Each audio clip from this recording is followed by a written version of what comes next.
Muy buenos días a todos y bienvenidos esta mañana. Vamos a estudiar la palabra en esta mañana, ¿verdad? Y queremos comenzar poniendo este tiempo en las manos de nuestro Señor, ¿verdad? Para pedirle al Señor que sea Él quien nos guíe. Padre, venimos ante ti esta mañana, Señor, sabiendo que no podemos confiar en nada de lo que nosotros tenemos o sabemos, sino que solo podemos confiar en ti, Señor.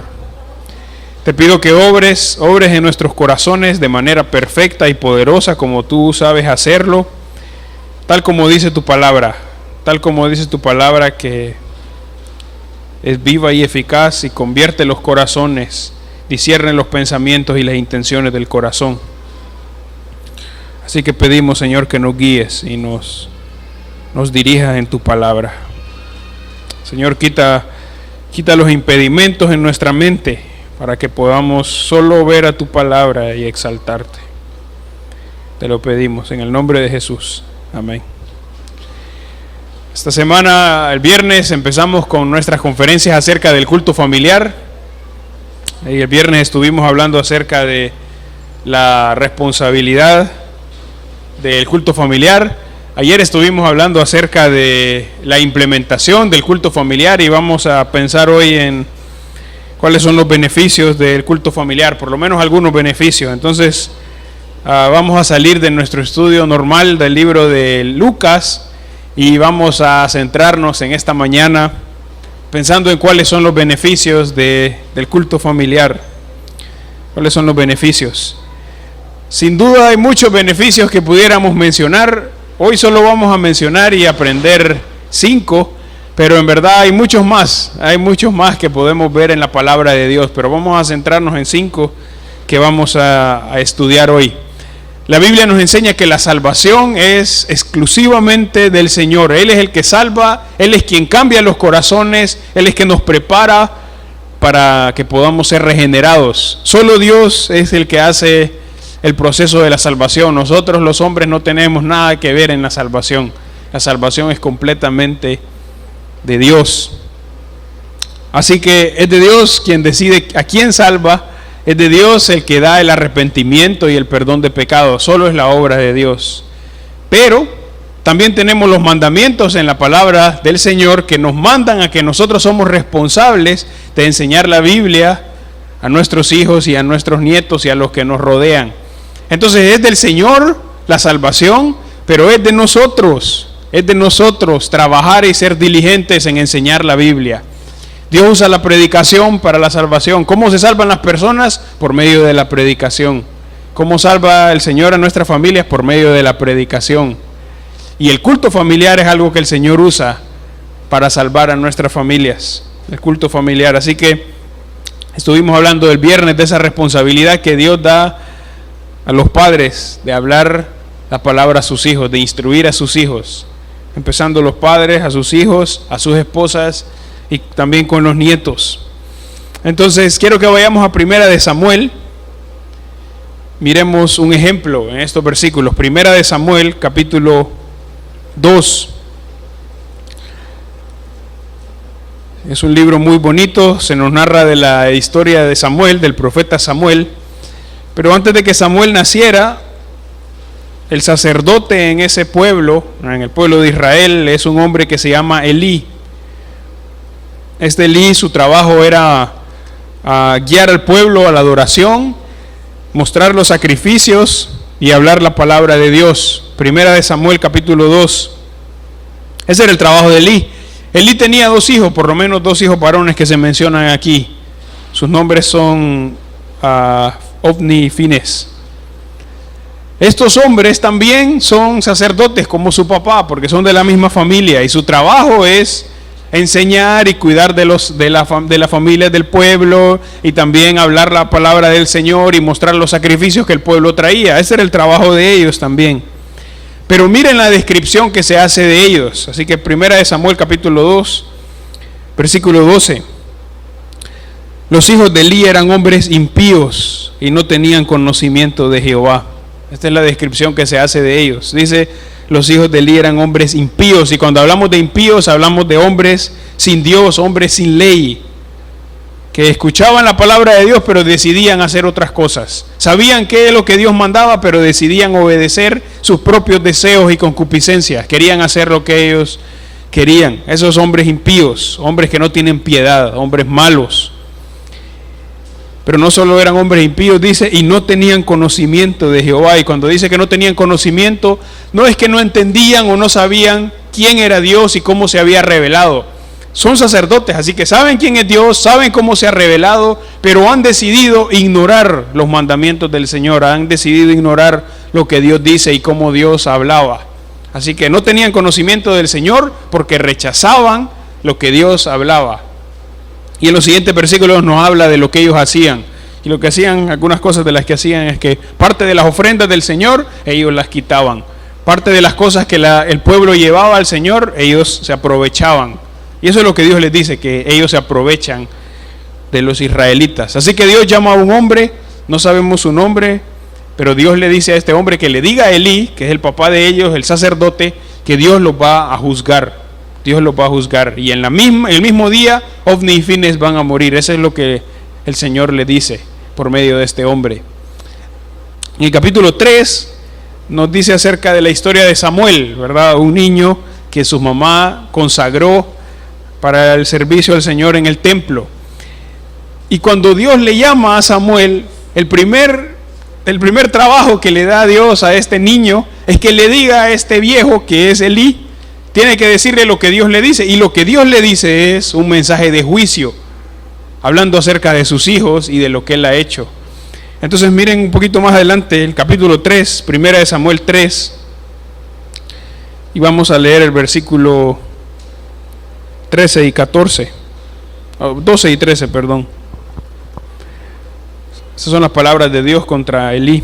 Aquel día yo cumpliré contra Elí todas las cosas que he dicho sobre su casa, desde el principio hasta el fin, y le mostraré que yo juzgaré su casa para siempre por la iniquidad que él sabe, porque sus hijos han blasfemado a Dios y él no los ha estorbado.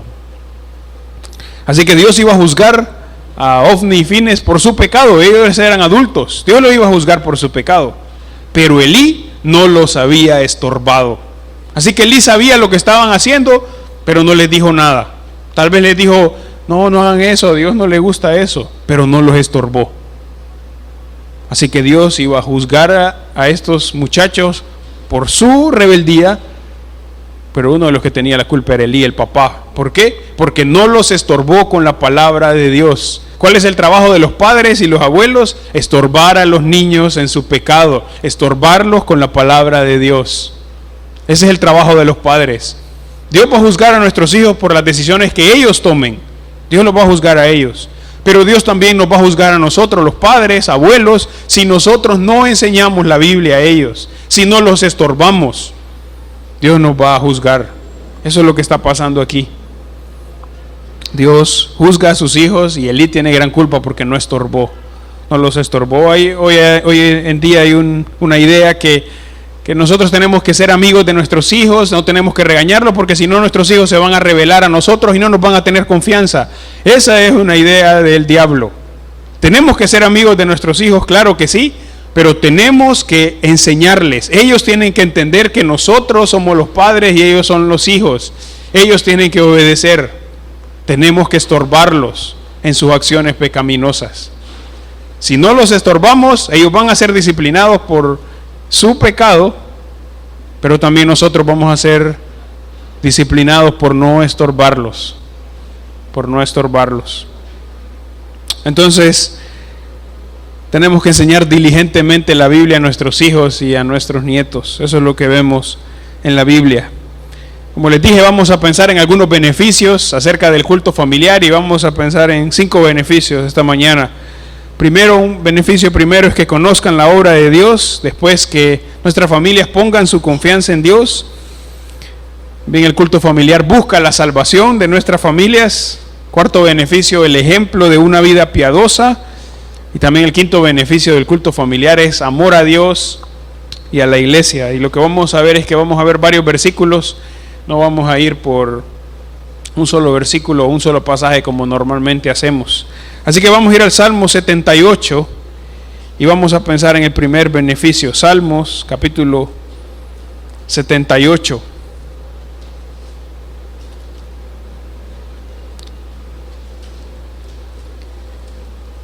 Salmo 78, y vamos a pensar en el primer beneficio del culto familiar, que conozcan la obra de Dios. Hablamos que el culto familiar es el tiempo cuando en familia, en nuestra casa, nos reunimos con nuestros hijos, nuestros nietos, los que viven en nuestra casa, para tener un tiempo de lectura de la palabra, un tiempo de cantos y también un tiempo de oración. Eso es el culto familiar. No sustituye la iglesia, pero es complementario a lo que pasa en la iglesia. Salmo 78, versículo 1 al 4. Escucha, pueblo mío, mi ley, inclinad vuestro oído a las palabras de mi boca. Abriré mi boca en proverbios, hablaré cosas escondidas desde tiempos antiguos, las cuales hemos oído y entendido, que nuestros padres nos las contaron. No las encubriremos a sus hijos, contando a la generación venidera las alabanzas de Jehová y su potencia y las maravillas que hizo. Este salmo es escrito por un hombre que se llama Asaf, tal vez menos conocido que el más famoso que escribe salmos, el rey David. Pero Asaf tiene algo claro aquí. Lo que dice en todo el salmo es cómo debemos enseñarle la palabra de Dios a nuestros hijos. Y quiero animarlos para que puedan leer todo el salmo, y habla de qué es lo que Dios hace con su pueblo y cómo Él se muestra bondadoso. Versículo 4, y aquí vemos el primer beneficio: que conozcan la obra de Dios, que nuestros hijos, nuestras familias conozcan la obra de Dios. No las encubriremos a sus hijos. ¿Qué significa encubrir? Encubrir tiene que ver con poner un velo o tapar para que no miren. ¿Qué es lo que está diciendo aquí Asaf? Que no les vamos a encubrir a nuestros hijos que conozcan la palabra de Dios. No les vamos a poner un velo, no les vamos a impedir que puedan escuchar la palabra de Dios. No vamos a hacer un estorbo para que escuchen la palabra de Dios. Eso es lo que no vamos a hacer. Dice, no les encubriremos a sus hijos. Probablemente ningún padre piensa, o ningún abuelo piensa en decir, yo le voy a hacer un estorbo para que escuche la palabra de Dios. Probablemente ninguno piense así, pero muchas veces eso es lo que hacemos. Estorbamos a nuestros hijos para que escuchen la palabra de Dios. Ponemos velos a nuestros hijos para que sepan la palabra de Dios. ¿Cuándo? Cuando no nos preparamos para hablarles en el culto familiar. Cuando yo les digo algo, pero hago otra cosa. Cuando yo les digo que deben obedecer al Señor, pero en mi vida no hay nada de obediencia al Señor. Cuando no me preparo para enseñarles la Biblia, les estoy poniendo un velo. ¿Por qué? Porque les digo, hay que estudiar la Biblia, hay que ir a la iglesia, pero mis hijos ven que en mí no hay ningún interés de hacerlo. Así que les pongo un velo. Les tapo la oportunidad de conocer al Señor. Cuando tengo otras actividades el domingo y pienso que el domingo voy a ir a la iglesia, sí me queda tiempo, que no es tan importante, pongo un velo a mis hijos para que escuchen la palabra. Y él dice aquí, no las encubriremos a nuestros hijos. Se encubre la palabra de Dios cuando no los criamos en disciplina y amonestación del Señor, como dice el libro de Efesios capítulo 6. Así que enseñarles la palabra es muy importante, y encubrirles la palabra es muy peligroso. Pero a veces puede ser muy fácil. No solo se las encubrimos con cosas grandes, pero a veces en cosas pequeñas. Hoy no vamos a leer la Biblia porque estoy muy cansado. Puede ser que estamos cansados, pero si hubiera otra actividad nos esforzamos por hacerlo. Así que le encubrimos la palabra a nuestros hijos y a nuestras esposas y a nuestros nietos. Él dice, no encubriremos la palabra. Cuando Jesús le llevaron unos niños para que los bendijera, los discípulos se enojaron con los padres y le dijeron, no traigan niños a Jesús. Pero Jesús más bien regaña a los discípulos porque están regañando a los padres de los niños. Y Jesús quiere a los niños cerca porque quiere bendecirlos. Así que para Jesús son muy importantes los niños, y nosotros no podemos encubrirle entonces la verdad de Dios a los que nos rodean. No podemos hacer eso. No podemos encubrirles la verdad. Jesús les dice, dejen a los niños venir a mí, porque de ellos es el reino de los cielos. Entonces no debemos encubrirles, pero sí tenemos que hablarles de algo. En el mismo versículo dice, contando a la generación venidera las alabanzas de Jehová y su potencia y las maravillas que hizo. Así que usa 3 palabras o 3 frases para hablar de la obra de Dios. Primero, alabanzas de Jehová, la potencia de Jehová y las maravillas que hizo. Está diciéndole, vamos a hablar todo el consejo de Dios a nuestras familias, no les vamos a encubrir nada. No les contamos de manera superficial, pero les contamos todo. No solo le decimos, Dios es bueno, hijo, pero le digo, Dios es bueno por esto, Dios es bueno por esto, Dios hace esto por esto. Eso es lo que pasa en este salmo. Los israelitas no solo le iban a decir a sus hijos, mire, Dios nos sacó de Egipto. Le iban a decir, Dios nos sacó de Egipto con mano fuerte, con mano poderosa. Eliminó a todos los dioses de Egipto. Porque Dios es poderoso. Eso es lo que tenían que hacer. Y eso es lo que está diciendo para nosotros. No se las encubrimos, no le encubrimos la verdad de Dios a nuestras familias, pero hablamos de las maravillas del Señor. Eso es lo que dice el Salmo. Hablan de las maravillas del Señor. No contamos como algo que no tiene validez, sino como algo vivo. En este salmo, si ustedes lo leen después, como les dije, quiero animarlo a leerlos. Habla de cómo ellos están asombrados de la obra de Dios. Y es así como debemos explicarle a nuestros hijos. No de manera así, no, mire, la Biblia es importante, pero estamos asombrados por lo que le estamos contando, porque es una realidad en nosotros. Así que apuntamos a las obras de Dios, pero hay una obra de Dios que es la más importante de todas. ¿Cuál es la obra de Dios más importante? Que Dios mandó a su Hijo Jesús a morir por los pecadores. Que Dios mandó a su Hijo Jesús perfecto para salvar a todos los que son enemigos del Señor. Y todos los que vienen en arrepentimiento y fe a Jesús, todos ellos son salvos. Esa es la obra más grande que podemos hablar a nuestras familias. Así que decimos que Dios ha hecho grandes maravillas como el sol y el viento y los pájaros, pero Dios ha hecho una obra superior a todas. Y es que Dios envió a Jesús para salvar a los pecadores. Y todos los que vienen en arrepentimiento y fe, Dios los salva. Y dejan de ser enemigos de Dios y ahora son contados como amigos de Dios. Esa es la obra más grande que podemos hablarle a nuestras familias. Así que cuando vamos desarrollando el culto familiar con nuestras familias, esto va creciendo. Conocemos más la obra de Dios, conocemos más la obra de Dios. Sé lo que el Señor ha hecho. ¿Por qué? Porque lo estamos estudiando en mi casa, porque se lo enseño a mi esposa, porque se lo enseño a mis hijos. Así que vamos creciendo en todo eso. Así que el mandato para los israelitas aquí es: no olviden que tienen que enseñarle a sus hijos. ¿Cuál es el mandato para nosotros? No olviden que deben enseñar a sus hijos. Miren el versículo 5 y 6. Él estableció testimonio en Jacob y puso ley en Israel, la cual mandó a nuestros padres que la notificasen a sus hijos, para que lo sepa la generación venidera y los hijos que nacerán, y los que se levantarán lo cuenten a sus hijos.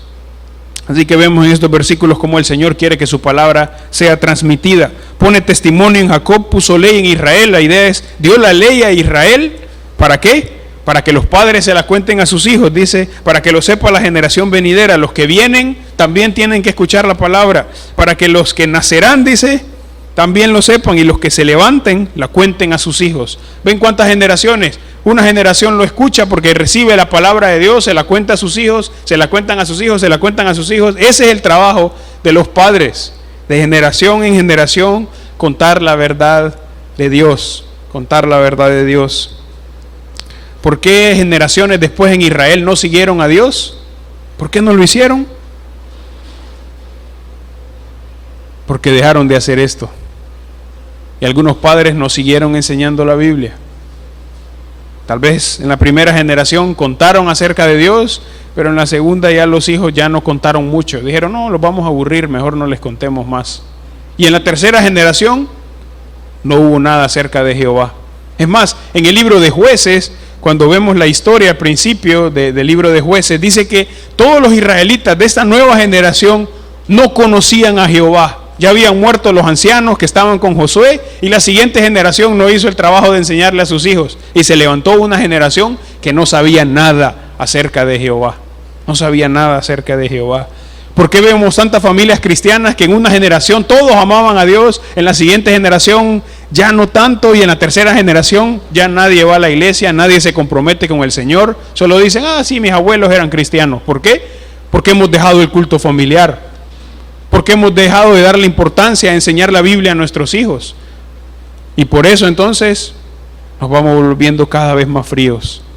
Pensamos, ¿por qué nuestros jóvenes y nuestros hijos no quieren escuchar la Biblia? No quieren cantar, tienen mala actitud. ¿Por qué? Porque hemos dejado el culto familiar y hemos dejado de enseñar la Biblia a nuestros hijos. Y hemos dedicado nuestro tiempo a otras cosas.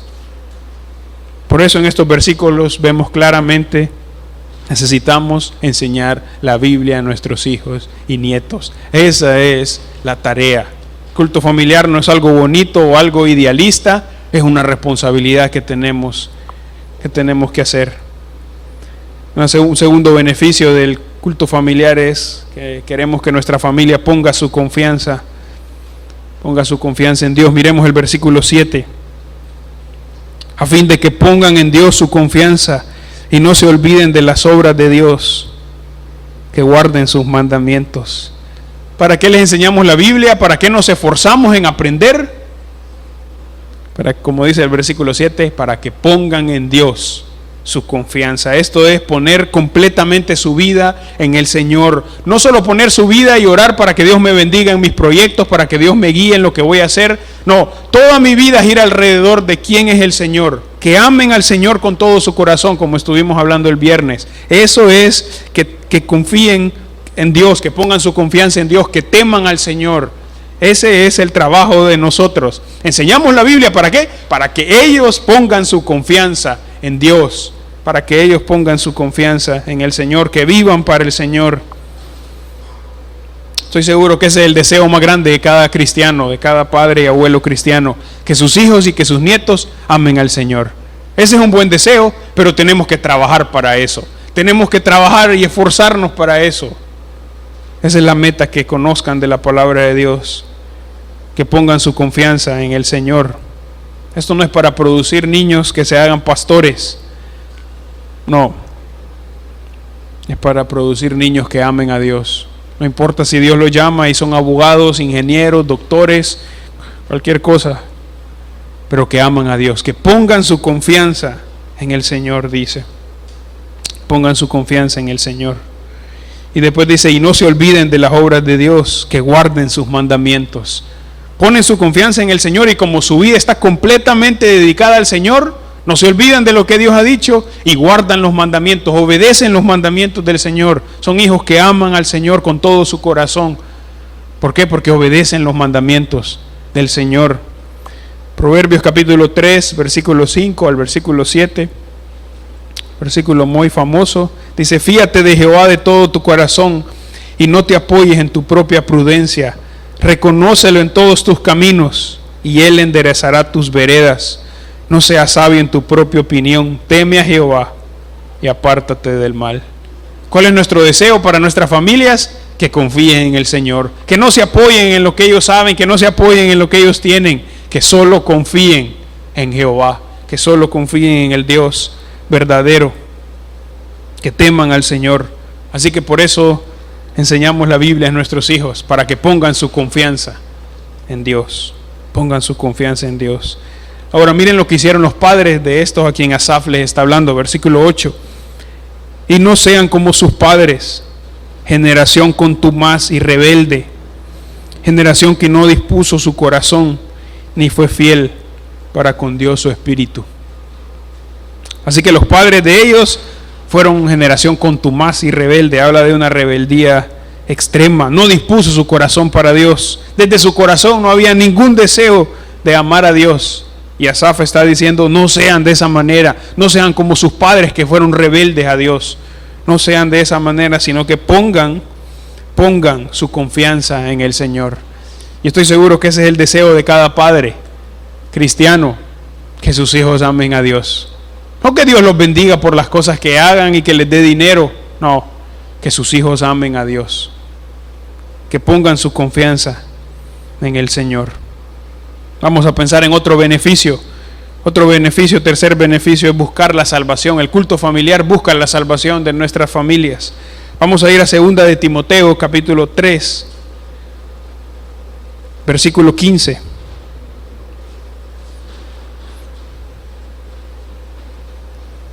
Segunda de Timoteo 3:15. Dice, y que desde la niñez has sabido las sagradas escrituras, las cuales te pueden hacer sabio para la salvación por la fe que es en Cristo Jesús. Así que buscamos la salvación de nuestras familias en el culto familiar. Sin duda este tiene que ir antes del que vimos antes, ¿verdad? Buscamos su salvación antes de que puedan confiar en el Señor. Para confiar en el Señor con toda su vida tienen que primero ser salvos, ser salvos. ¿Qué dice este versículo? Dice que Timoteo sabía desde la niñez las sagradas escrituras, dice, las cuales te pueden hacer sabio para la salvación. No está diciendo el versículo que tenía que aprenderse de memoria la Biblia para ser salvo, eso es obras. La Biblia enseña que ningún hombre puede salvarse por obras. Lo que está diciendo el versículo es que la palabra de Dios guía a la salvación. La palabra de Dios es el camino para la salvación en Cristo Jesús. ¿Dónde encontramos el camino para la salvación? En la Biblia. Jesús es el camino, no hay otro lado y no hay otro camino. Así que la salvación viene directamente de la palabra de Dios. Romanos 10:17 dice que así que la fe es por el oír y el oír la palabra de Dios. ¿Cómo viene la fe a mi vida? Por la palabra de Dios. ¿Cómo va a venir la salvación? Por la palabra de Dios. Por la palabra de Dios. Así que tengo que creer en el Señor, apropiarme de las verdades que están en las Escrituras y entonces voy a ser salvo. Contenido de la salvación. El culto familiar me ayuda a guiar a mis hijos a la salvación. El culto familiar me ayuda. Pero saben, hermanos, tenemos que enseñar el camino de salvación a nuestros hijos. No solo es pensar que en la iglesia le van a enseñar, le van a hablar de Jesús y cómo ser salvo. Está bien, en la iglesia tienen que hablarle, pero es mi responsabilidad. Espero que en la escuela le hablen. Puede ser que le hablen, puede ser que no. Pero es la responsabilidad de los padres y los abuelos hablar acerca del camino de la salvación. No es esperar que otro lo haga, es mi responsabilidad. Es mi responsabilidad. A veces podemos pensar que si mi hijo ya dijo que es cristiano, ya es suficiente. Desde niño ha ido a la iglesia, ya seguramente es cristiano porque me dice los versículos. No puedo confiar en eso. Tengo que enseñarle la Biblia. Tengo que enseñarle la Biblia. A veces pensamos, bueno, mi hijo siempre ha sido inocente, él es amable, tiene un gran corazón. Todo eso puede ser bueno, pero la Biblia enseña que los niños nacen siendo pecadores. Así que pueden ser honestos y pueden ser muy diligentes y muy trabajadores y muy amigables, pero son pecadores y necesitan que les hable de Jesús. Necesitan arrepentirse de sus pecados, porque siendo buenos no pueden llegar al cielo. ¿De quién es la responsabilidad de hablarle del evangelio? De los padres y los abuelos. No, es que no sé cómo hacerlo, entonces tengo que prepararme para aprender y hablarles. Tengo que prepararme para hablarles. Tengo que prepararme, pero tengo que hablarles. Pueden pensar que a veces nos preparamos a nuestros hijos para todo, para la escuela, para que vayan a la universidad, para que trabajen, para que tengan esto, para que tengan lo otro. Y pueden imaginar que los padres cristianos no preparamos a nuestros hijos para la eternidad. Los preparamos para todo menos para la eternidad, que es lo más seguro. Sería triste que nos esforzamos en prepararlos en todo aquí y su eternidad no me importa. Y no les hablo del camino del Señor. Jesús dijo en Marcos 8:36, porque ¿qué aprovechará el hombre si ganare todo el mundo y perdiere su alma? Así que Jesús dice, bueno, si alguien tiene todo lo que quiere, pero pierde su alma, ¿de qué aprovecha? Y la respuesta es obvia, no sirve de nada. Si nuestros hijos tienen toda la fama y todo el dinero y todo el poder, pero no aman a Dios, ¿de qué sirve todo lo demás? No sirve de nada, no sirve de nada. Así que no estamos hablando aquí de criar hijos perfectos que nunca pecan y son los más educados de todos. No estamos hablando de eso, no estamos hablando de criar hijos morales. Estamos hablando de niños y niñas que se convierten en adultos que aman a Dios. Estamos hablando de adultos que se convierten en personas que aman a Dios. Eso es lo que estamos diciendo. ¿De quién es el trabajo de hablar la palabra de Dios para que se salven? De los padres y de los abuelos y de los tíos y de todos los que estamos alrededor de niños o de adultos. Es nuestro trabajo. No es el trabajo de otros, es nuestro trabajo. Tenemos que esforzarnos para enseñar la Biblia, para que conozcan el camino de salvación. Y el culto familiar tiene ese gran beneficio que nos ayuda a enseñar la Biblia y que nuestros hijos puedan ser salvos.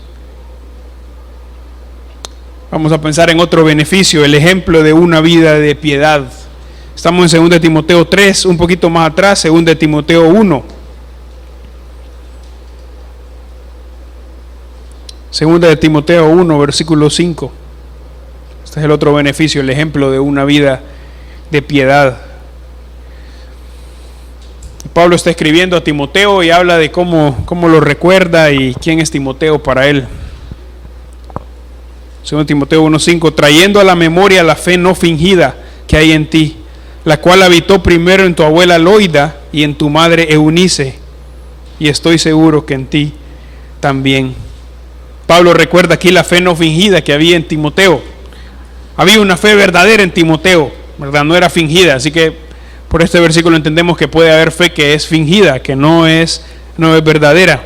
Timoteo había creído en el Señor como su Señor y Salvador, había confesado sus pecados, pero la enseñanza de las Escrituras por parte de su mamá y su abuela habían sido algo necesario para él y algo muy importante para su vida.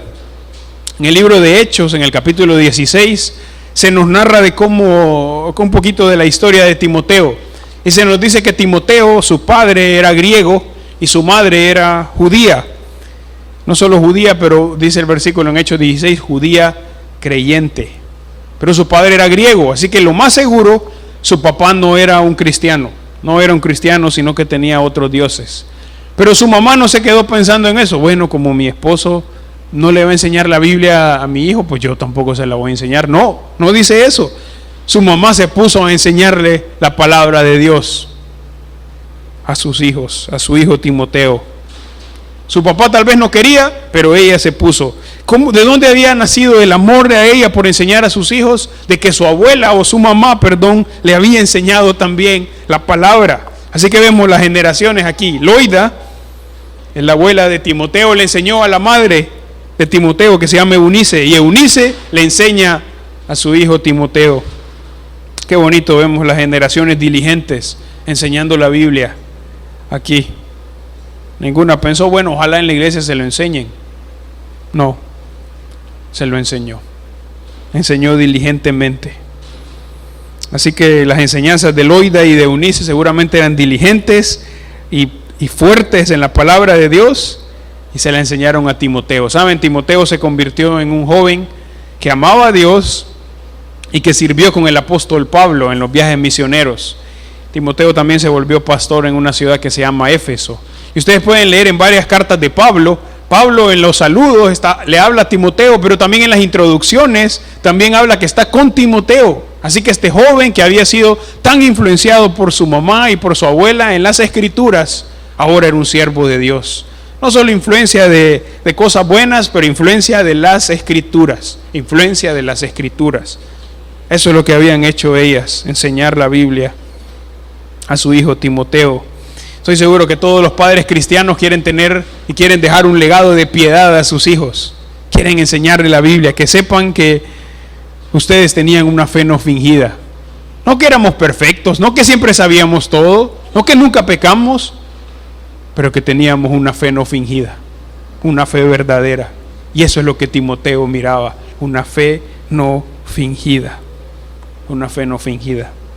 Así que ese es un beneficio del culto familiar, da un ejemplo de una vida de piedad.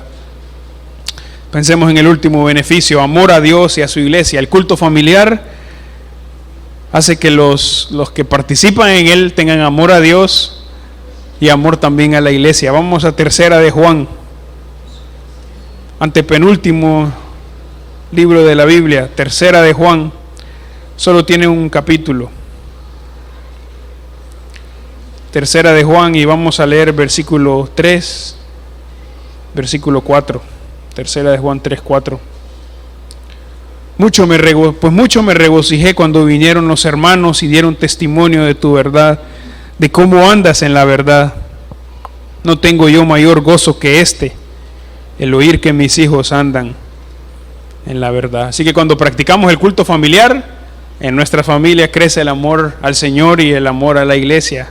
No solo al lugar donde nos reunimos, pero también a los hermanos que componen la iglesia. Juan le escribe aquí a Gayo, que se nos menciona en el versículo 1. Gayo era un hombre quien Juan había discipulado y había trabajado con él. Y lo que más le alegraba a Juan de Gallo es que estaba caminando con el Señor. Eso es lo que dicen los versículos. No tengo yo mayor gozo que este, que mis hijos andan en la verdad. Y nosotros nos alegramos cuando hemos hablado del Evangelio con alguien y vemos que esa persona está caminando con el Señor.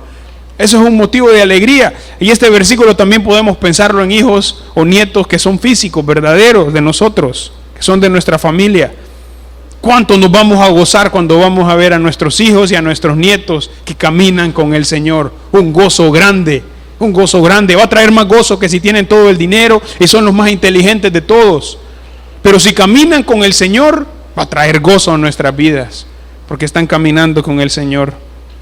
Y esto es lo que le traía alegría y gozo a Juan, que Gallo, que estaba caminando con el Señor. Así que como en la casa estamos llenos de la palabra de Dios, hablamos de la palabra de Dios, empieza a crecer el amor de esos hermanos, de nuestros niños, de nuestros nietos, por el Señor y por su iglesia. Y quieren estar junto con los hermanos, quieren estar con los hermanos. ¿Por qué? Porque aman a Dios y aman a los hermanos. Porque eso es lo que les estamos enseñando en el culto familiar. No dicen, la iglesia. No miran la iglesia como algo, tal vez vamos. Quieren estar en la iglesia. ¿Cuándo vamos a ir a la iglesia? Porque saben que van a escuchar la palabra, van a ver a sus amigos y aman a los hermanos de la iglesia, porque estamos enseñándoles eso en el culto familiar. Este viernes y sábado que hemos estado en las conferencias, varios niños, como estuvimos con los niños, ¿verdad? Y varios de nuestros niños pequeños estaban dormidos en el culto y no nos enojamos por eso. Niños de 4 años, menores o de 5 años que están dormidos, no esperamos que los niños van a estar 50 minutos tomando nota y preguntando. No, se cansan, son niños pequeños. Pero están dormidos en la iglesia, aprendiendo de la palabra del Señor. No se durmieron viendo tele. Quédese mejor, si no va a entender nada en la iglesia. No, estaban en la iglesia. Yo he hablado con muchos que de niños fueron a todos los cultos de la iglesia y se dormían en las bancas de la iglesia también. Y grandes, eso hizo que amaran la iglesia. Amaran la iglesia.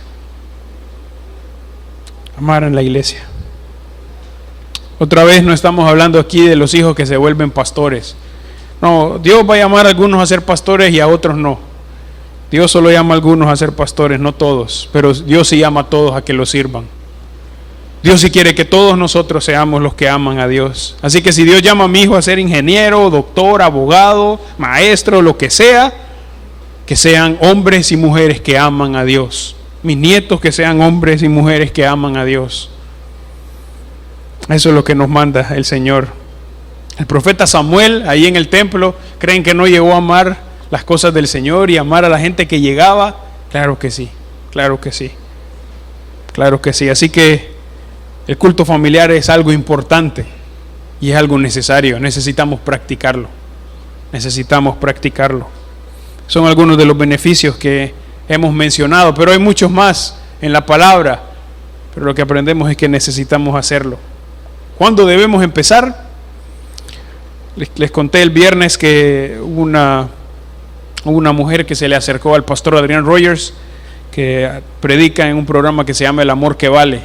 Tal vez algunos de ustedes lo han escuchado. Y una señora se le acercó a él y le dijo: pastor, ¿cuándo tengo que empezar a enseñarle la Biblia a mi hijo? Tiene 8 años. Él le dijo: tiene 8 años de retraso ya. ¿Cuándo es el tiempo? ¿Cuándo es el tiempo? Ya. Es ya. Vamos a Santiago capítulo 4. Miren cómo vemos aquí, cómo habla el Señor de nuestra vida. Santiago capítulo 4, versículo 13 y 14. Vamos ahora, los que decís: hoy y mañana iremos a tal ciudad y estaremos allá 1 año y traficaremos y ganaremos, cuando no sabéis lo que será mañana, porque ¿qué es vuestra vida? Ciertamente es neblina que se aparece por un poco de tiempo y luego se desvanece. Como en nuestra vida, como neblina, pasa rápido. Y eso es cierto. Podemos pensar hace cuántos años hicimos aquello, se fue así. Hace poquito hicimos aquello y ya han pasado tantos años. La vida se va como neblina. ¿Cuánto tiempo tenemos entonces para influir en el culto familiar? Tenemos muy poco tiempo, tenemos que aprovechar ese tiempo que tenemos. Tenemos que aprovechar ese tiempo que tenemos. La influencia basada en la Biblia no es mucho tiempo y tenemos que aprovechar lo que tenemos. Necesitamos comenzar a enseñar la Biblia ya a nuestra esposa, a nuestros hijos y a nuestros nietos. Necesitamos empezar ya. Nunca es tarde, nunca es tarde. No es tiempo para lamentarse y decir, hubiera empezado hace tiempo, ya no lo hice. No. Aunque haya pasado tiempo y no lo he hecho antes, el Señor me está dando esta oportunidad para arrepentirme y poder comenzar a hacerlo. Para poder comenzar a hacerlo ya. Mis hijos son grandes, entonces voy a hablarles como grandes de la palabra de Dios. Tengo nietos, voy a empezar a hablarles de la palabra de Dios. Tengo niños pequeños, voy a hablarles de la palabra de Dios. Tengo niños adolescentes, voy a hablarles de la palabra de Dios. Y seguramente va a haber retos con algunos de nuestras edades, pero tenemos que hacerlo y ya. Tenemos que hacerlo pronto. Esta es la tarea que el Señor nos ha mandado. Hay muchos testimonios de los que pudiéramos hablar acerca de los que se han beneficiado del culto familiar. Pero quiero mencionar uno. Es un hombre que se llama John Payton. O también podemos escribirlo Patón, Juan Patón, ¿verdad? Creo que no tenía, o no sabemos si tenía algunos pies algo grandes, pero ese es su apellido, ¿verdad? John Payton. John Payton nació el 24 de mayo de 1824, murió el 28 de enero de 1907. Fue misionero a un lugar que se llamaba las Islas Nuevas Hébridas, que hoy las conocemos como Islas Vanuatu, que son unas islas muy bonitas y de mucho turismo. Están en el Pacífico, en Oceanía, cerca de Australia. Ustedes pueden buscar ahí. Pero en ese tiempo no había nada de hoteles y playas bonitas. Las playas estaban, pero no había hoteles. Pero lo que sí había era caníbales. Eso es lo que había en ese tiempo cuando él fue misionero ahí. Y se mudó de Escocia, donde había nacido, y fue a predicar la palabra entre los caníbales con su esposa y con un niño pequeño. Su esposa y su niño pequeño, los dos murieron ahí, pero él siguió siendo un misionero. Y él recuerda mucho el culto familiar en su familia. Y una vez empieza a escribir de cómo el culto familiar lo formó, y empieza a hablar de la fe de su papá, una vez que su papá lo llevó a la escuela y él se quedó viendo la silueta de su papá y le decía adiós hasta que ya no pudo verlo. Y él dice, ¿cómo me impactó la vida de mi papá? ¿Por qué le impactó tanto? Miren lo que él escribe, voy a leérselos, quiero que pongan atención. Jamás consigo explicar, ni tampoco podría entenderlo un extraño, cuánto me impresionaban las oraciones de mi padre en aquel tiempo.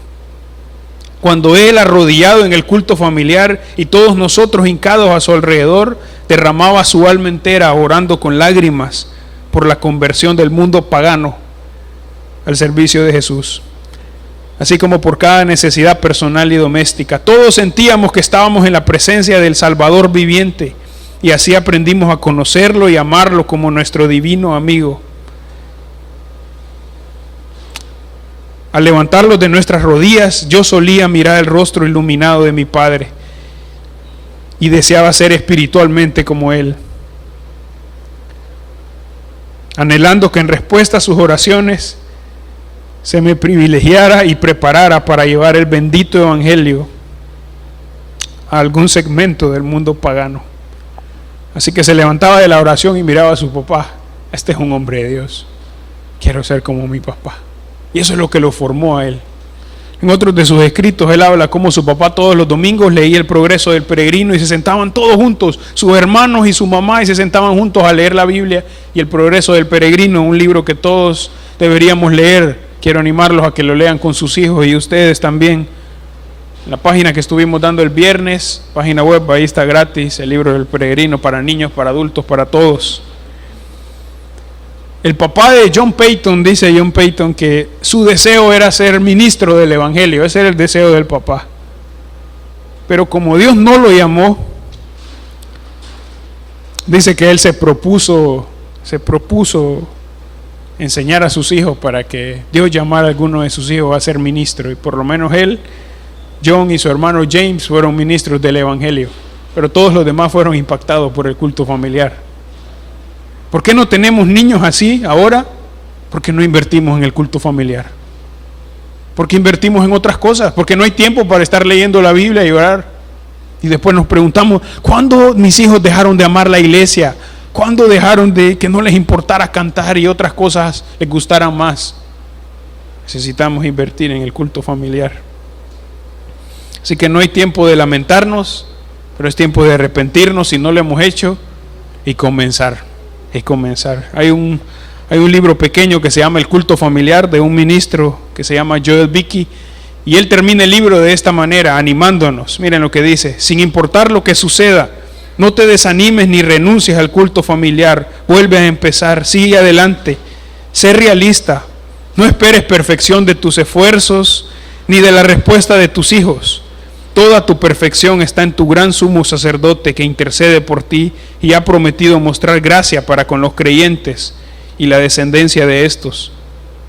Ruega al Señor que bendiga tus débiles esfuerzos y salve a tus hijos y a tus nietos. Ruégale que los tome en sus brazos por toda la eternidad. Que Dios te conceda generosamente la ayuda de su Espíritu, por el bien de las almas y por amor de su nombre. Hermanos, necesitamos esforzarnos mientras hablamos la palabra de Dios a nuestras familias. Y orar para que el Señor levante una generación de hombres y mujeres que aman al Señor. Si tenemos hijos adultos y nietos adultos, no dejemos de orar y enseñarles la Biblia en lo que podamos, porque el Señor se complace en salvar a los pecadores y transformarlos. Vamos a orar. Padre, esta tarea es imposible para los hombres. Es imposible que en nuestras propias fuerzas podamos hacer todo lo que tú nos pides. No lo vamos a hacer y vamos a fallar. Pero en tu fuerza, Señor, confiando en nuestro perfecto Señor y Salvador Jesucristo, nuestras imperfecciones ya no tienen valor. Señor, mueve los corazones aquí. Mueve a cada padre y madre y abuelo y tío para enseñar la Biblia, Señor. Tú conoces cada una de nuestras familias y yo te pido que obres en nosotros según tu santa voluntad. En el nombre de Jesús. Amén.